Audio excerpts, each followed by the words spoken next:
c'est une exposition qui est là pour illustrer le rapport de Médecins du Monde sur le droit d'accès aux soins, les conditions d'accès aux soins aux sans-papiers en Europe. Donc c'est un rapport qui est sorti en septembre de l'année dernière et là l'idée de l'exposition c'est de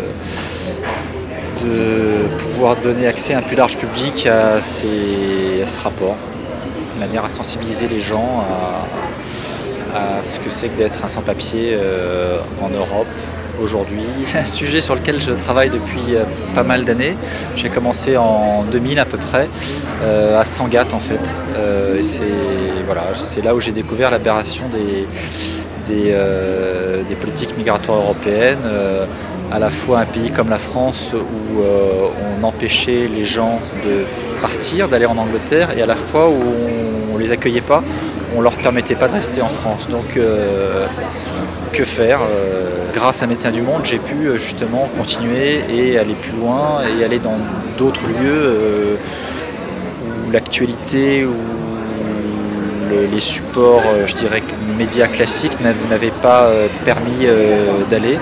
Et donc grâce à Médecins du Monde, j'ai pu compléter ce projet dans ce sens-là. C'est d'abord la curiosité, ma sensibilité, l'envie de connaître un peu plus cette association, l'opportunité aussi d'être là. Je suis de passage quelques jours. J'ai une amie qui travaille avec Médecins du Monde qui m'a parlé de cette exposition. Et je pensais que c'était une bonne occasion, moi, de venir m'imprégner un petit peu du combat de cette association, des sans-papiers. Je me suis retrouvé quelques fois à l'aéroport, voyageant beaucoup, témoin de scènes où des gens renvoyés chez eux. C'est extrêmement violent, c'est dramatique, c'est parfois scandaleux quand il s'agit d'enfants ou de mamans malades, enfin, etc. Mon cœur, bien entendu, est ici, et quand il y a un problème en France ou quand il y a des situations en France, qu'elles soient positives ou négatives, forcément ça me touche directement. Et je me sens concerné, je me sens plus concerné parce que j'ai une situation qui va au-delà du simple citoyen.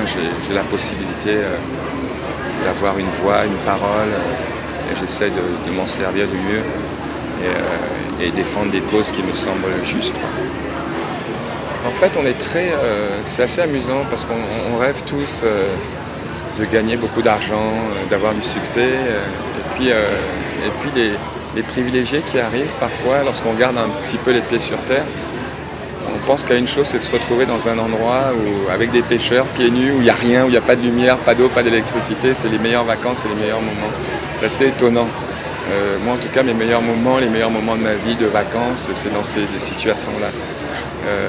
Et je suis aussi très inspiré, très stimulé par les gens simples. Voilà, j'aime bien les gens simples. Je me sens, je fais partie de cette famille-là.